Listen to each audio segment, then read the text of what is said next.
Everybody, all my good people out there in the world who are watching me, Anthony Brogdon on Strong Inspirations. I truly appreciate you doing it. You're a part of the Strong Inspirations family, no doubt about it. You know who you are. Some of you I don't know because you won't hit the subscribe button. It's free. Just hit the subscribe button. It don't do nothing but let me know you like me. Like I say, it's free. It don't ask no information. I truly appreciate it because we at 800 and some odd subscribers, and that is good. Hit the like button on this video. My man, he's excited. He said, I got some things to tell you that is happening here at the workplace at this National Park Service site. Watch out. You're going to love this. Hit the notifications bell for when the videos come up.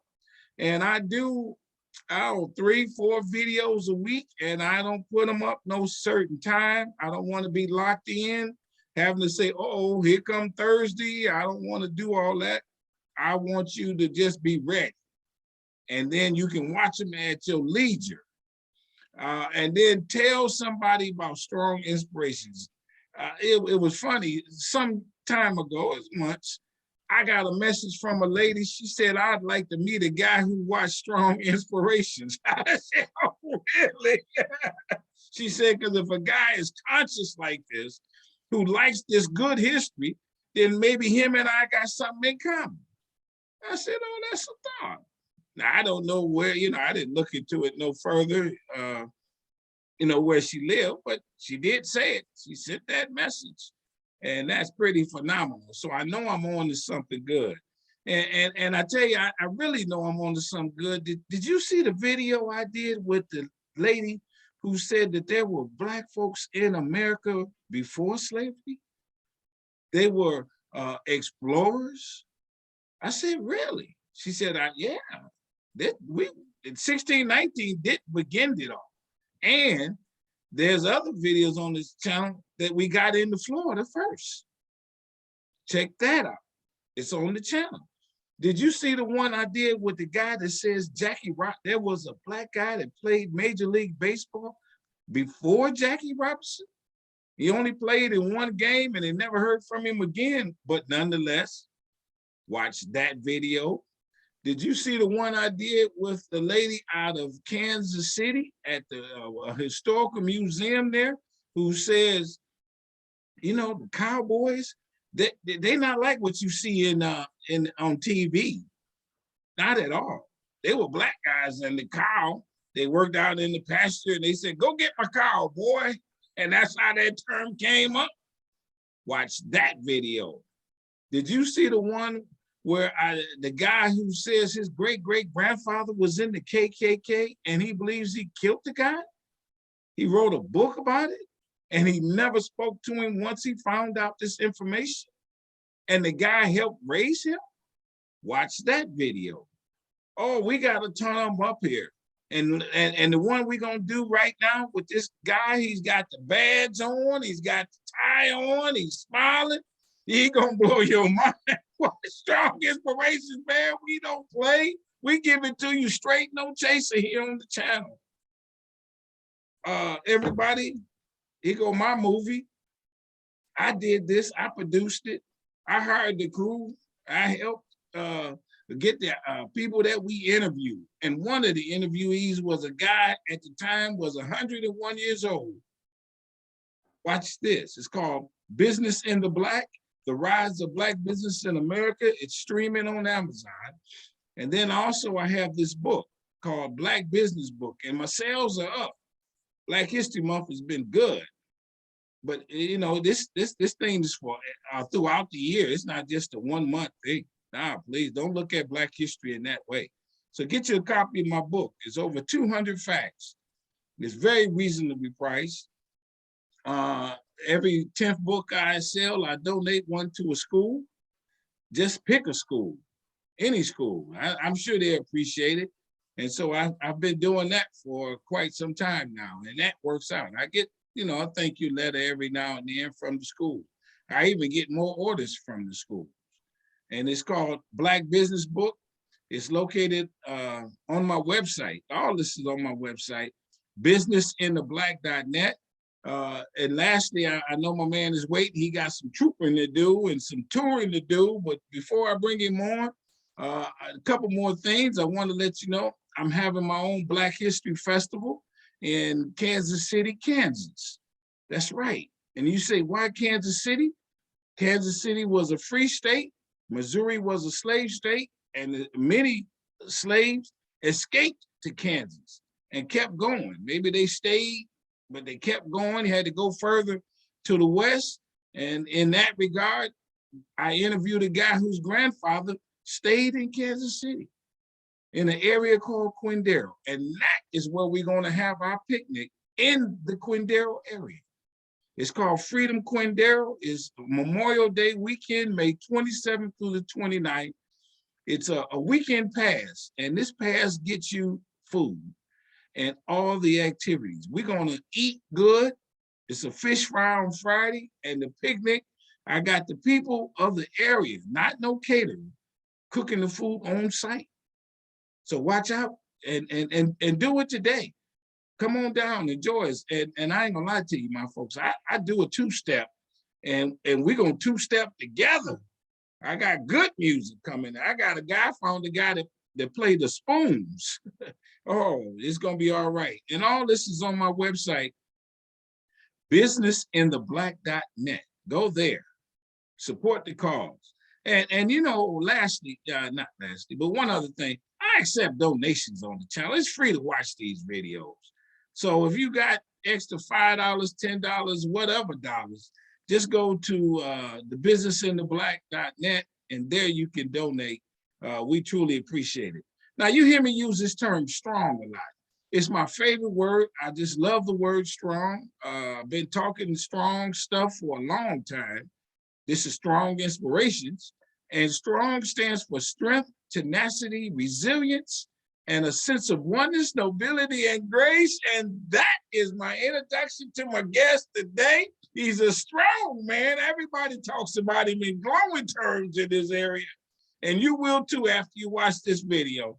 Come on, introduce yourself. Thank you for being on Strong Inspiration. I really do appreciate it. Thank you for having me, sir. My name is Nate Johnson, and I work with the South Carolina State Park Service. And I am the park manager at Rose Hill Plantation State Historic Site, which is in Union County in the upstate of South Carolina, kind of getting close to the North Carolina border, getting close to the mountains and the Piedmont area. So that's who I am and who I'm representing. All right, I appreciate that. Let me ask you this: as you alluded, you watched a couple of videos about yourself. Are you from that area? No, sir, I'm not from South Carolina originally. I am from Wisconsin. And at 20 years old, I moved to South Carolina for one summer, and I went back to school in Wisconsin. And then at 21, I moved down to South Carolina. And that's getting to be a while ago now. That was about 16 years ago that I moved down to South Carolina. I worked in South Carolina for 7 years as a park ranger with the National Park Service. And then I moved up to Washington, D.C. with the National Park Service and did about 6 years there. And then I moved back to South Carolina, and I changed organizations, and I moved over to the South Carolina State Park Service. Okay. Let me ask you this. Where in Wisconsin are you? Yes, sir. I'm from Madison originally. Okay, then so what's Madison like? Is there Black people in Madison and the white people live on one side, the Black people live on the other side? Is that the dynamic or what? Yes, sir. Yeah, that's I can only speak to my experience there and my observation. Sure. And Wisconsin was a fairly diverse place in terms of race, though not as diverse racial other places that I have lived. DC was very racially and diverse in so many ways. And South Carolina is racially pretty diverse and ethnically and culturally pretty diverse. And Wisconsin is too. They're all unique in their own way. Oh yeah. Sure. So Madison, where I was from, Was in my experience, it was pretty white though overall. My Sure. growing up, I lived in a very white neighborhood, and I went to a Catholic school, which was predominantly white.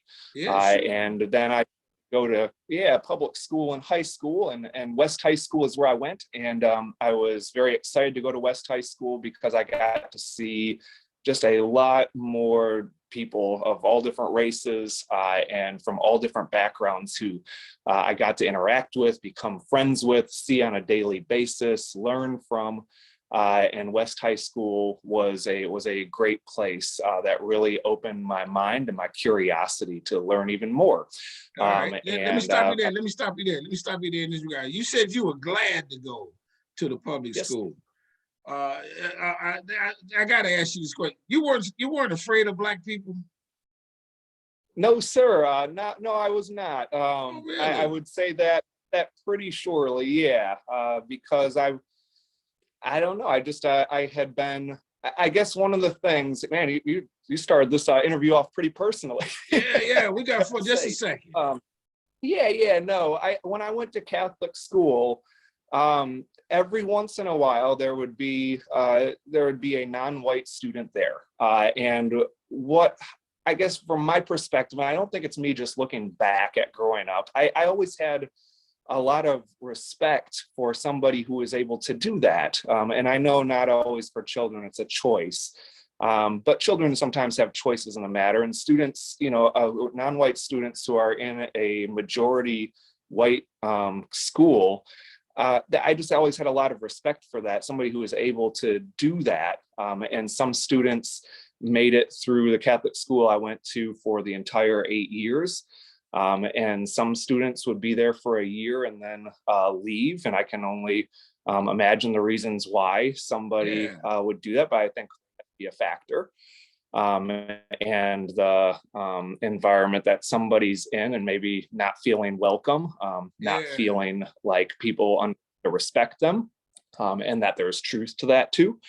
And I just, when I saw other students do that, I thought, hey, I can put myself out there, and that's what I've tried to do, I think, for my entire life. And I can of course do a better job at that, but I try to put myself out there to be accommodating,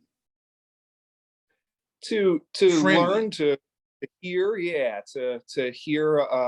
I mean, history has always been a really big interest of mine, so I love to learn other people on what's important to them about their own personal past, their own personal upbringings, their own experiences, and then how that ties into the past too. Okay. How, it's okay. I got you.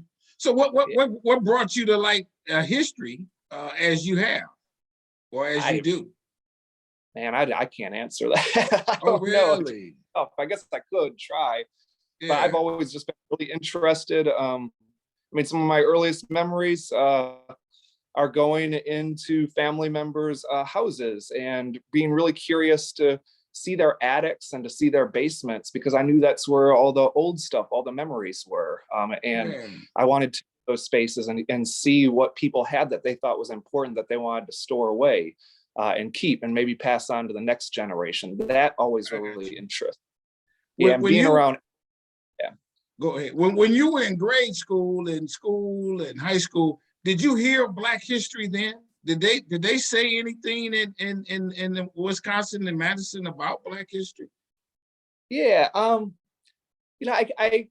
I don't remember for sure. What I can remember is within my family and the school too. I remember collecting a lot of history books, and a lot of them were on Black history. So I know, the Scholastic Book Club for my generation, and I think later generations, that was a big thing. You get every month like this little pamphlet, and you could choose all the books out of it that you wanted. And one that I still have is Frederick Douglass and Abraham Lincoln. It was about Frederick Douglass being able to influence and to advise Abraham Lincoln during the Civil War. So this is a book I've had for a really long time too. This I got from the library at Blessed Sacrament, which is the Catholic school that I went to. And every once in a while they'd go through, and if they had new books and they had to get rid of old books, they would let students have them. And so this is one that I picked up at a really young age. Yeah, yeah. About 54th, well, it's about Black soldiers during the Civil War in general, and of course it's the 54th Massachusetts on the cover. Right. And yeah, I've had this really my almost, yeah, definitely the majority of my life by now, about 30 years or so I've kept this book with. Now, yeah, now when we talk about Black history, and we're gonna get into where you work, when growing up, was the slant always, what was it construed where it made them sound better, the enslavers, the racists, better than really what had happened?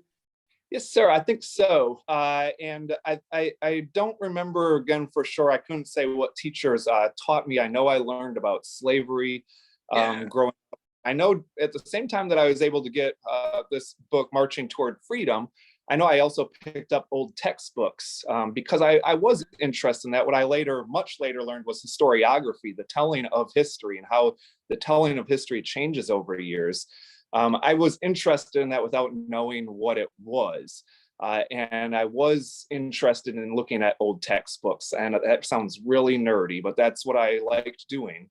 Okay. I don't know for sure if I was aware of what was going on there, but I knew from contact, like my parents would take me to South Carolina and we would go to plantation sites and we would go to African-American historic sites. And I would so know. that's okay. I love it. Yeah, I would always know that there's more to it. And I still know there's more to it, like that I don't always know everything. And I think that's one of the things that's so great about being in the work of public history is that there's lots of people like us out there who just are curious to know more. And our job's to help the appetite and help to reveal that and help to provoke more thought and help to see people see from other perspectives. And there's always more to it, which I love. That's what I love about history. Sure. What's a good day at work for you? What's a good day that you said you accomplished something? Is there a benchmark for that somebody came in and I told them something and they said, wow, I did not know that, and I appreciate you opening my eyes? Is that your mantra, that type thing? Yes, sir. It's the sharing of it's the conversation. It's what we're doing right now. This is going to be a benchmark day. I can tell you that for sure. Okay. It's verse about history. It's about our viewpoints. It's about what inspires us, and it's about how we learn from the past, how we look at mistakes, how we look at the terrible things, how we look at the bad things, and how we look at the good things and the progress, and how we look at some of the setbacks and the turnbacks, but also then how we can learn from that. And I have always enjoyed the conversation. So one example that we're doing right now at Rose Hill Plantation State Historic Site is we're developing a new comprehensive interpretive plan. And a big part of that is doing stakeholder workshops. So it is talking with people who live in Union County mostly and getting ideas from them about why they think a place like Rose Hill is important and why it is important, what people should learn when they come here. So not just themselves, but what they think other people should learn when they come to this place. Well, what is Rose Hill? Tell us a little bit about the park and the history of it. Yes, sir. Yeah. So Rose Hill was started it was opened as a tourist site really in the 1940s, and of course that's really problematic when plantations, which have these traumatic histories and they're painful places, they're turned into tourist sites, and usually that was done with a lot of mythologizing and a lot of erasing of the Black past at them and ignoring a lot of Black history. So that is definitely the history of this place becoming a site. It becomes a historic site in the 1940s, and it's been operated as a historic site since then. The state has operated it for the past 62 years. What happened there? What happened there? How did it become a state park? Well, what happened at the site? It's just a plantation. Who owned it? What's the history of it? Yeah. So this was a cotton plantation. It was active for almost 130 years, from 1811 until 1939. And it was owned by the Gist family, Gist, the Gist family, for about 4 generations of their family. So the Gist family, profited immensely off of it. You can see that when you visit the site today. One of the only buildings that still stands here is the home that the Gist family lived in. It's their home place or their mansion or the main house or plantation house, whatever you want to call it. That's one of the few structures that's still standing at the site today. But when it was an active cotton plantation, there were a lot of other buildings that stood there, and the vast majority of people who ever lived here were people of African descent, both during and after slavery. And of course, that's the story at so many plantations. Yeah, sure. Plantations, by definition, are places where 20 or more people were enslaved. Is usually one of the classic definitions of a plantation. What now, who is he? The Gist guy, and what's his background? How did he become a plantation owner? Who was his overseer? Do you all know those kind of things? Yeah.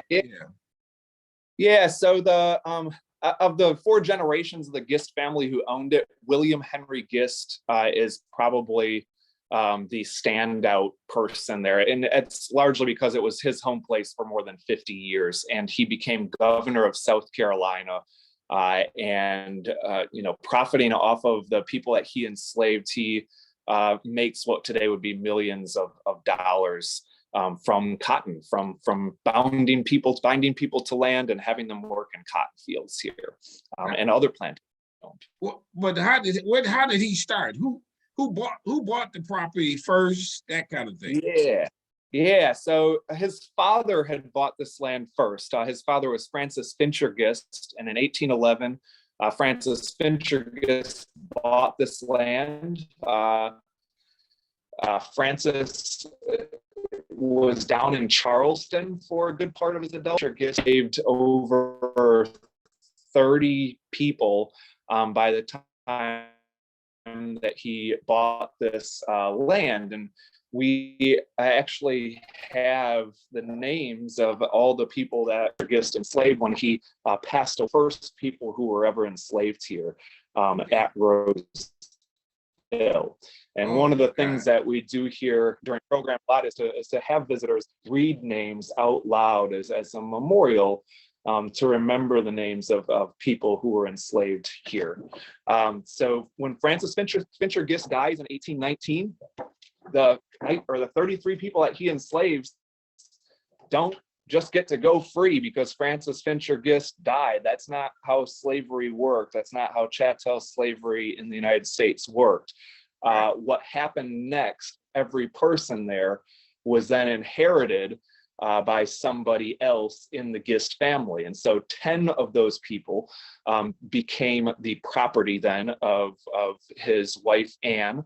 And then the other 23 people who are listed here became the property of his son, William Henry Gist. And when that happens, William Henry Gist is only 12 years old. So the system of slavery gave people like William Henry Gist a ton of power. He controlled the lives and destinies at 12 years old.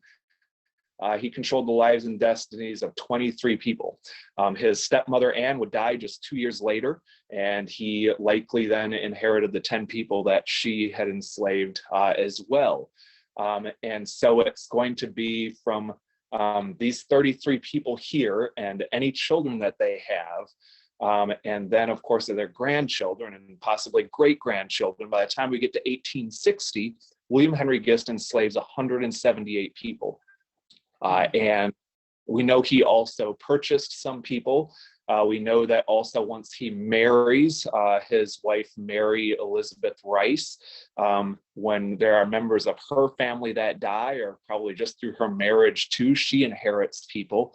And because of how laws are written, then William Henry Gist, as an enslaver actually then legally owns the people who she had inherited. So yeah, altogether then this is one of the largest enslaved communities in Union District, the county we're now in. And there are hundreds of people who were enslaved by William Henry Gist here at other Plantation. Let me ask you this. How large, how many acres did they have at one point? Yeah, it was about a 2,000 acre plantation. So people are here often, I'll just say it to give people a visual, like if they're driving the road out here, it stretched about 3 miles along the road that's out here. I talked to a guy, I interviewed him. He said he picked cotton, and I mean, he was a teenager, and this is probably the 50s. He said one row of cotton field was like 7 football stadiums long. Is that the case? It took, so a cotton field, a row of cotton, or the width of it, the length of it, is it that long? I guess that makes sense.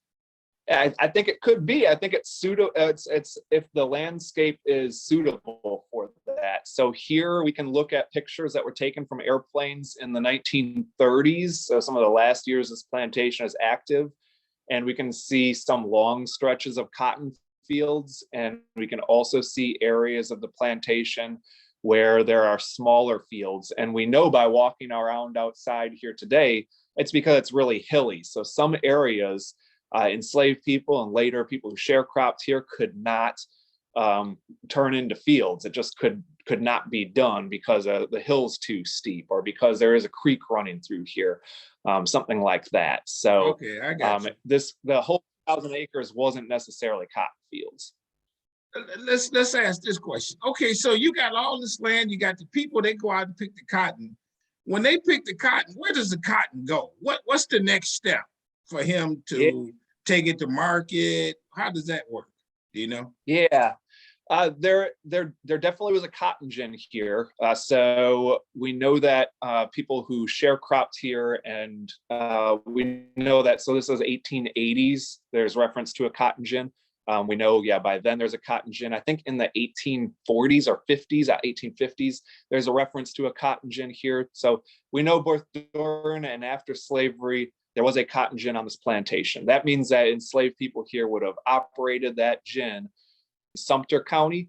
I once went to go see Maysville, and that's where Mary McLeod Bethune is from, famous South Carolinian. And as I was driving through Maysville, you could just see fibers of cotton floating through the air, and you could hear whirring sounds. And the cotton gin that was right downtown in Maysville that day, it was right about this time 3 or 4 years ago. I was down there, and there was a cotton gin processing cotton right there. So it's still possible in South Carolina to see how these cotton gins work. Oh, I got you. What's in the backyard there? It's a beautiful landscape, you say, on the property. And then what was the buildings, the setup? He had the big house, he had a cotton gin building. What were they up? And then how many homes did you think they might have had for the enslaved? That kind of thing. What did the property have in its heyday? Yeah, we have one record, which is a census, and it does say that there were as many as 20 homes where enslaved people lived in here at Rose Hill. So it definitely, and why we don't know for sure if it was here at Rose Hill is because William Henry Gist owned multiple plantations, and when he reports for the census, it's all lumped together. So we can't distinguish, that there were actually 5 over at his Fair Forest plantation. There were 10 homes at Rose Hill, and there were another 5 over at Maverick. We just have to say, like, there were as many as 20 homes here where enslaved people were forced to live. So we know that's the maximum number in 1860 at least. We know there's a cotton gin here. We know that there were sawmill. There's a saw operated those mills as well. Period. Then there were multiple homes that were tenant homes. So people who sharecropped here, and we know a lot of people who names of people who sharecropped here, but families like the Glens and the Jeters and the Bookers were some of the last families who, African-American families who lived here and sharecropped. We know some ideas of where their homes were, and the ruins of their homes are preserved and are in the woods all around this site. Actually, where I'm sitting right now, if I were to walk into the woods about 20 or 30 yards from here, is the remains of one tenant house, and it's likely where one of the Glenn families who lived here lived. And it's the bricks and the stones from their house is what remains. It was probably a wood frame structure, and the rest of it deteriorated. But what we can see is the foundation for it and its fireplace, a little bit of its fireplace left, and its chimney. And then there's scatterings around. Is there any way of knowing how much cotton in the harvest season might have happened on that property? With that many acres, is there some way to estimate? He did 10 million bushels, which could equate it to out of that property itself, in today's terms, maybe $500,000. Is there some way to do that? It's there. So in the federal censuses, there is he's required to report to the federal government some things in an agricultural census like that. And he does report in 1850 and in 1860 on cotton. And I am sorry, I do not know the number off the top of my head for how much cotton people who are enslaved here are producing. So I could look that. Okay, I got you. But it's a very profitable business. Oh yes, yeah, and cotton prices are booming in the 1850s and again in the 1820s or so. I mean, it's people who owned cotton plantations had a lot invested in it, and it's easy to see when South Carolina secedes then that preserving slavery is the cause for South Carolina's secession. I got you. William Henry Gist, who owned this plantation, is a signer of the Ordinance of Secession, and that ordinance is in direct response to Abraham Lincoln's election as president, and it's because Lincoln is slavery president. Does what happens during the Civil War? Do the Northern troops come down there and do some? Does he flee, or do they destroy some of the property there? What's his fight back? Does he become a soldier for the Confederacy? Yeah, so William Henry Gist was too old, not too old, I guess. He was in his 50s. Some people that old would have could have served and did serve in the military, but William Henry Gist did not serve in the military. He continued to serve in the South Carolina state government on an executive council. And then the Gists did have 3 sons who all enlisted in South Carolina units. So they all joined the Confederate Army. And that's Richard, David, and William. And they all go off to war. And one son does die during the Civil War. So the Gists do pay a high price for secession in that regard. And then with any sort of army marching through here, any sort of battle happening nearby, nothing really happens in Union District, now Union County. There really isn't a lot of action here. I think one intriguing thing when we look at what's going on during the Civil War here for people who are enslaved right here by the Gists, we know that they would have stopped working cotton fields because there's reference that William Henry Gist makes to switching all his fields over to corn. So that means enslaved people here would have planted a lot of corn. I think it's around 1863, so midway through the Civil War. And there could be a few different reasons for that. Of course, enslaved people aren't making that decision themselves. William Henry Gist is telling them to do that. And it could be that he cannot export cotton because of the blockades going on. Or it could be too that he's trying to support the Confederate war effort. And so he could be trying to raise food stuff for that reason. He doesn't say exactly why, just that that enslaved people here are starting to work cornfields more than cotton fields. All right. How about this one? This is, if you don't mind, and we deal with this question. Was he a vicious guy? Did he have a room in the back where that's where he beat the people? He paraded them around. Any of those type things?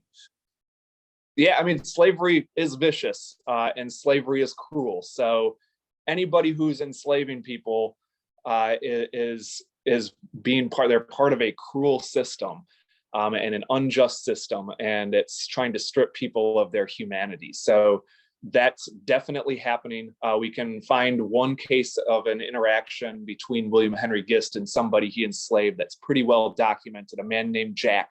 And we know he enslaved, at least early on, too. There's a couple people named Jack who are enslaved here. And it could be somebody related to them, or it could be somebody later on in this plantation's history. But anyways, Jack he sought his own freedom. He tried to self-emancipate. He tried to escape from here.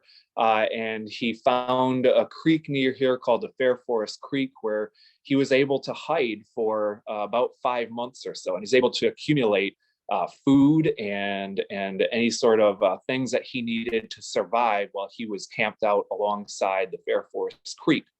Well, eventually, while he's out there, one day a man named Anderson, who was also enslaved by the Gists, found him and saw him.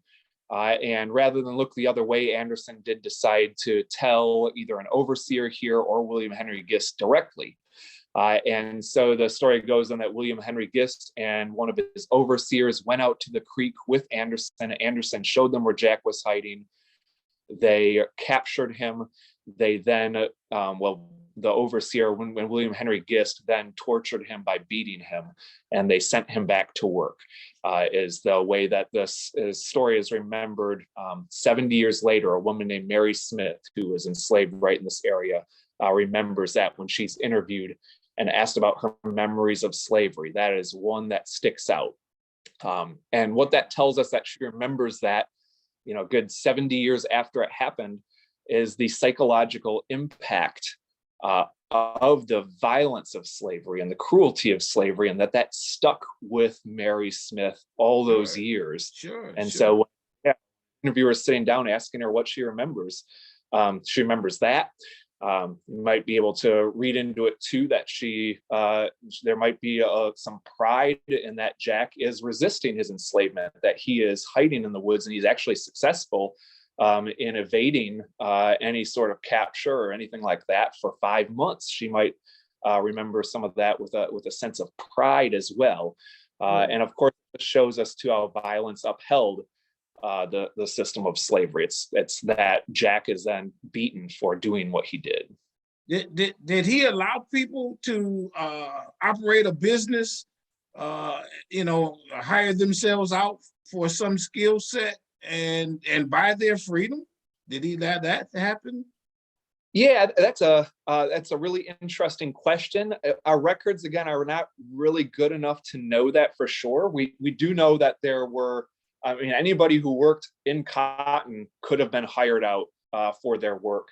We also know there are a lot of tradespeople enslaved by the Gists, and tradespeople tended to be hired out too. So there were 4 blacksmiths who were enslaved here in 1860. There were 5 seamstresses who were enslaved here that same year.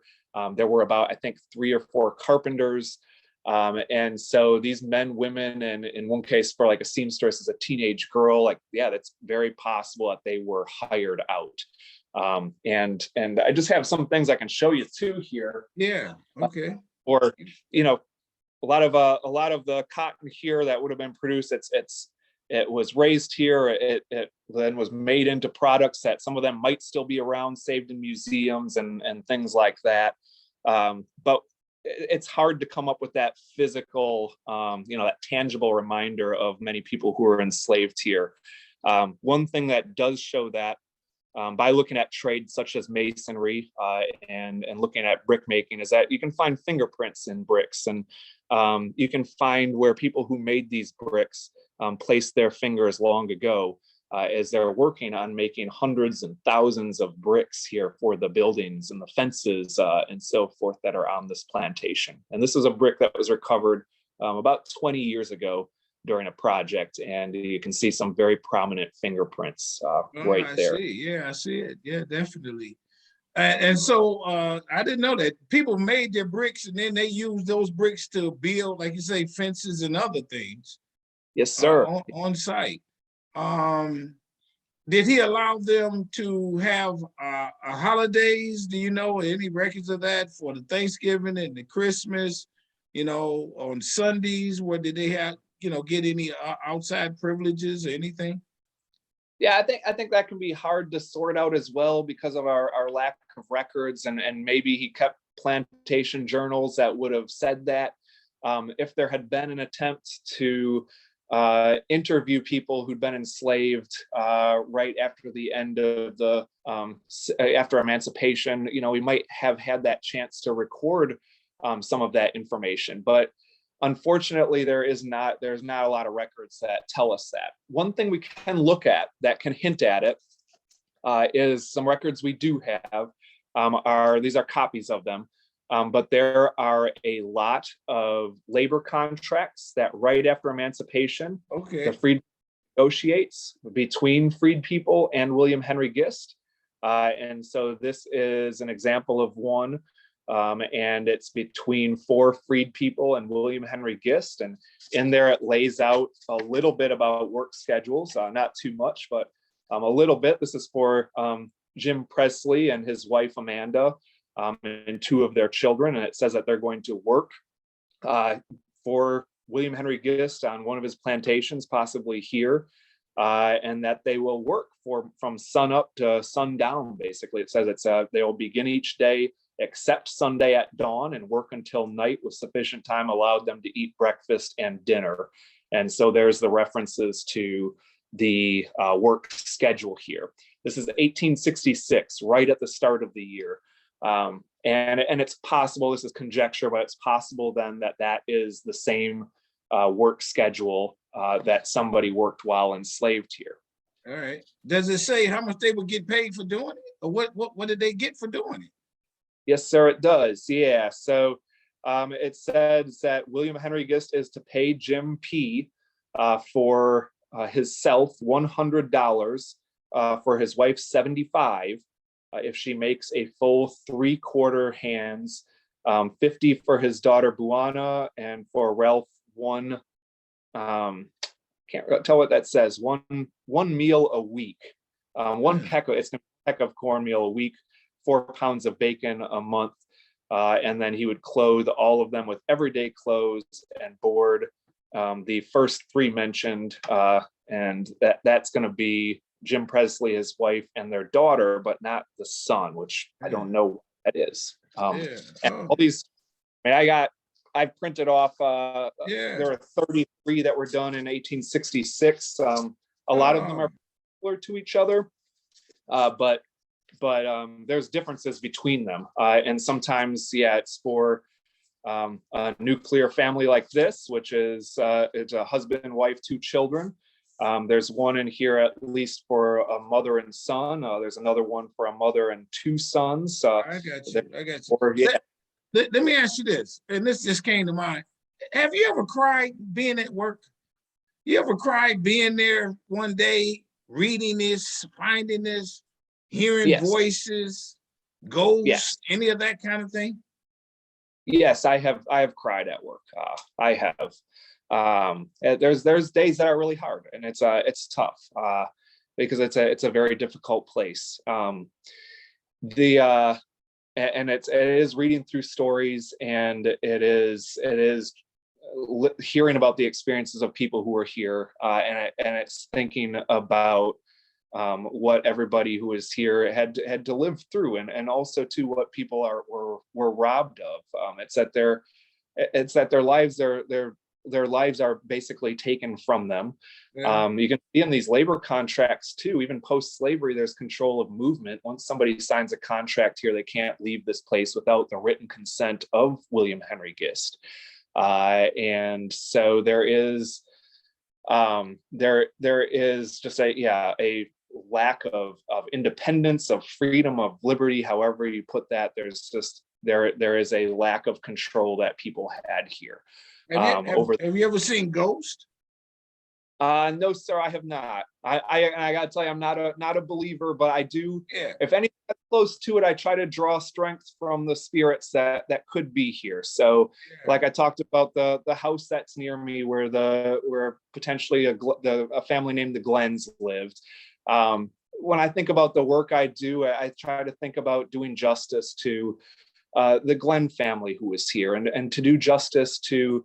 We just looked at Jim Presley and Amanda and their family. I try to imagine that they, man, you're making this out. This interview is personal here, but it's I guess it's my views on it for how I approach the work, and it's trying to think about people as speaking to me, and that I have to do their stories justice, and it's not just thinking about that, in a spiritual sort of sense too. It's also thinking about it in terms of, like, there are people who were born on this plantation, people who had family members who were here who I've talked to, and who have told me their stories. And so it's trying to also do the right thing and do justice to their stories. It's actually having had somebody impart that knowledge and that wisdom, and also those emotions, they imparted that on me, and trying to put that into my work.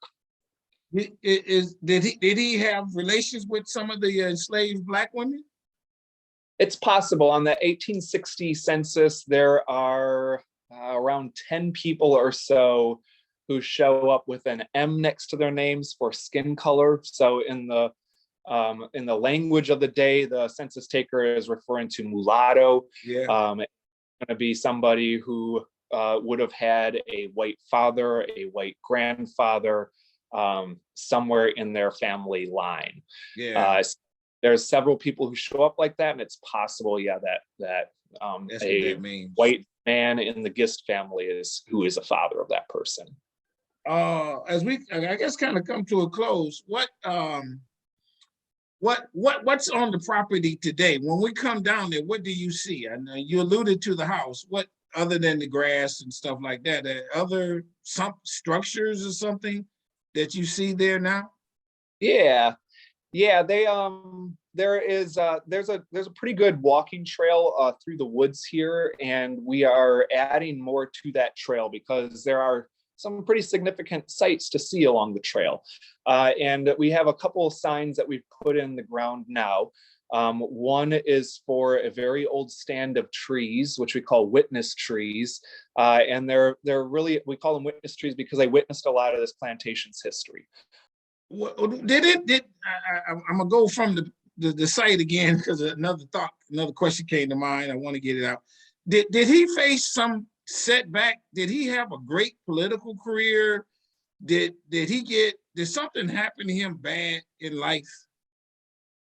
To William Henry? Yes. Well, he's governor of South Carolina, and then that's really the highest office that he held. Right. So that's pretty much the end of his political career. He pledges allegiance to the United States by the end of getting towards the end of 1865, and there's no. It's really hard. He doesn't suffer any sort of retribution or anything for being a secessionist. Instead, what we can see is that the White Gist family tries to hold on to their political power, and as we saw through these labor contracts, hold on to a lot of power just in being landowners too. They'll continue to profit off of people who are enslaved here or had been enslaved here or are still working in cotton fields.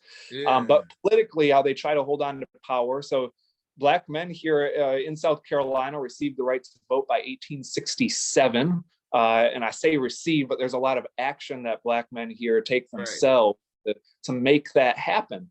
And when it does happen, Black men go to the polls in large numbers, like overwhelmingly large numbers. And why that's important here in like this plantation district area is because Black men form a clear majority of the voters. Like this township that we're in, Ocean Hill, 70% African-American at least. So when Black men go into the polls, they elect people who will actually be able to represent them, who will voice their needs and their concerns, and hopes. And so South Carolina becomes a much more democratic state government.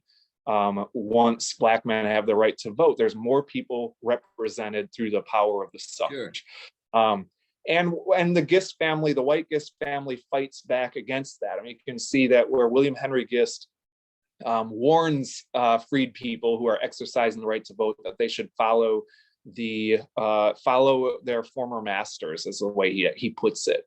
And two of the white Gist sons are in the Ku Klux Klan, and their targets when they're committing crimes are going to be political organizers. It's going to be people who are serving in politics, are serving in the government, or they're doing civic duty, like in the militia. Right. And that's who the Gist sons, Richard and David, target. And like David Christopher Gist, for example, and he's in the Ku Klux Klan and is a leader of the Klan. He is probably a perpetrator of the jail raid massacre, which is the murder of at least 12 men who were serving in the state militia, all African-American men. And they are murdered by the Ku Klux Klan because when some of those men had been on duty, they had killed a white man who they had stopped while they were on duty. And so the Ku Klux Klan kills 12 militiamen that are being held in the jail awaiting trial. And David Christopher Gist, his name shows up first on the federal indictment when the federal government starts to investigate what happened here. So that's some of the ways onto that you can see that the Gists try to hold on to the power that they'd had before the Civil War and before emancipation. What again, I'm trying to come to, did something bad happen to any of them? Get illness? Go to jail for some of their atrocities, any of that kind of thing, or not necessarily? I mean, there are illnesses and things, but yeah. I wouldn't connect that to anything else besides just how normal stuff. Yeah, medicine and stuff. So a lot of the Gist children died very young here, and that would have been the same for. Oh, really? Was enslaved here, yeah. So for those Gist sons, they're the only two sons out of 12 children altogether. They're the only two who outlive like their mother, Mary Elizabeth Rice. When she dies, they're the only who are still alive, and she'd given birth to 12 kids in her lifetime. But that was not unusual. What it does show us is that, I mean, that's what enslaved families here experienced as well. It's what even a couple generations of people here would have experienced afterwards. I got you. Yeah, class, race, religion, that didn't protect somebody necessarily from child. So what's the website for the park?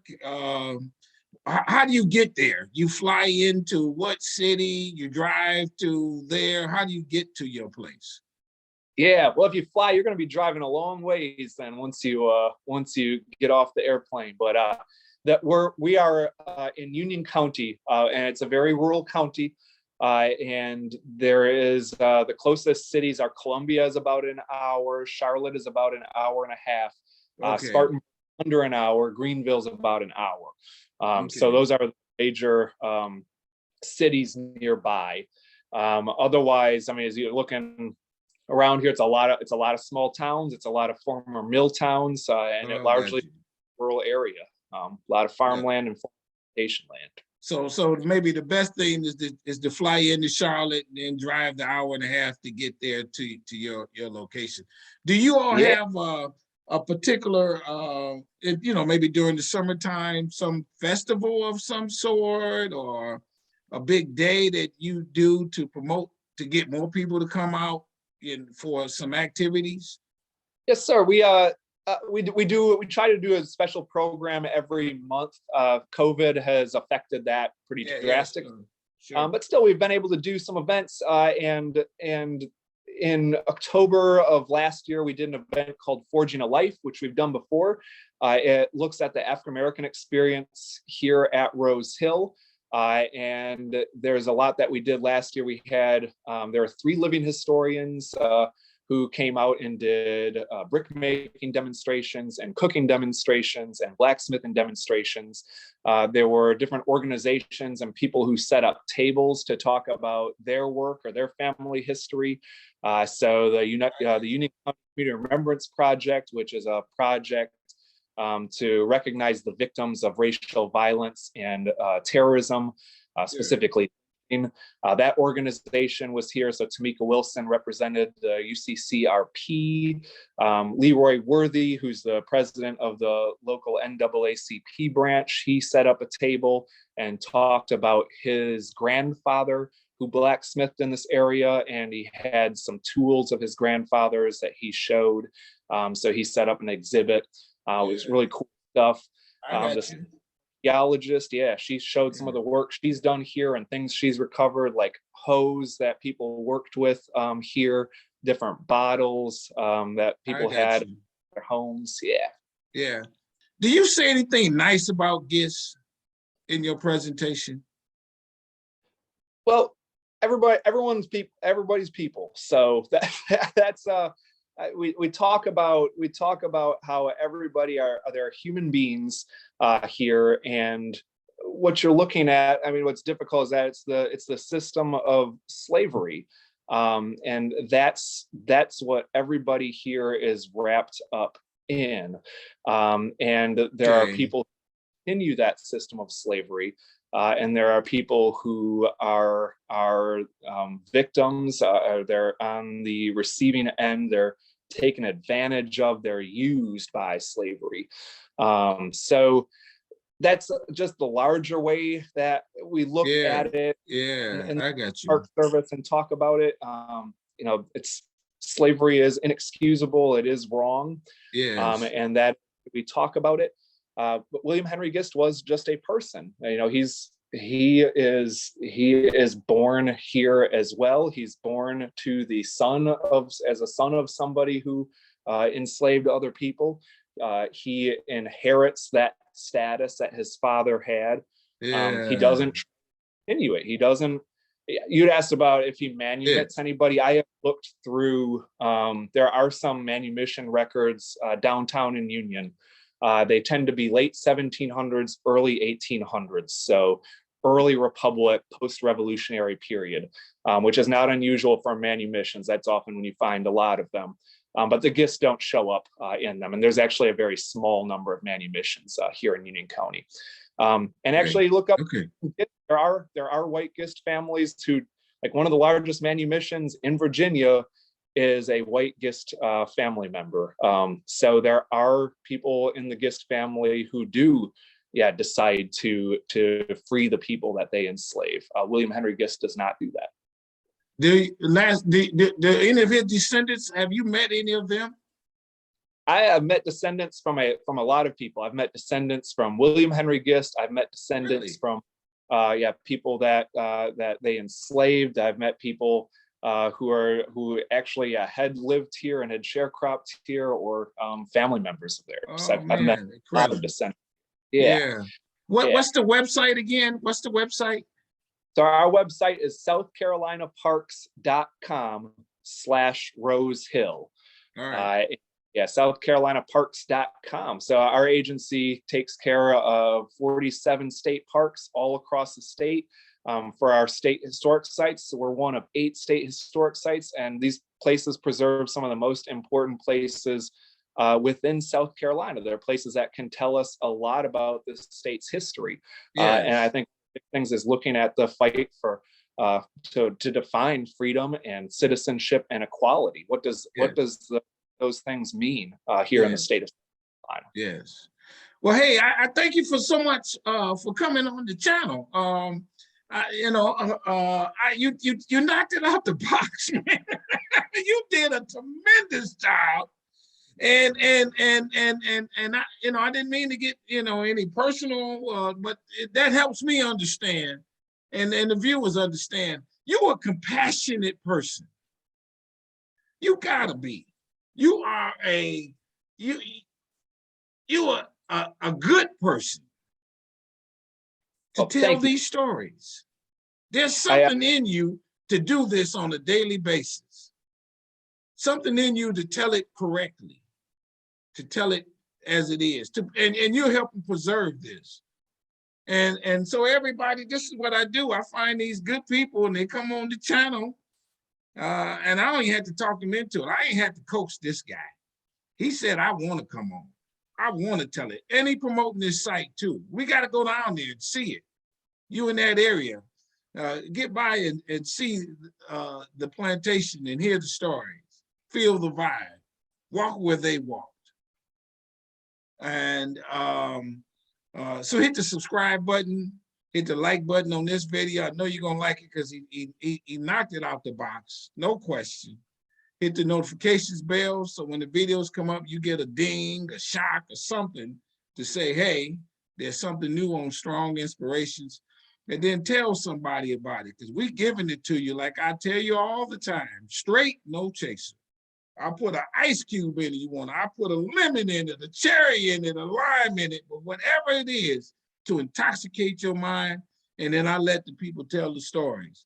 And so to you, I say this with all sincerity. I want you to stay strong, stay safe, stay on your grind. I love that you decided to keep doing this through your background to say, this is where I intend, and I've been led to be, and to tell it correctly like you tell it. I know your site wins awards because you there. If there's a site award thing or something like that from the Park Service of South Carolina, I know your site wins because of you and those who work with you, who feel you telling it like you do. With that, I'll say bye-bye, we out. Thank you so much for coming on the channel and watching us, everybody. Peace.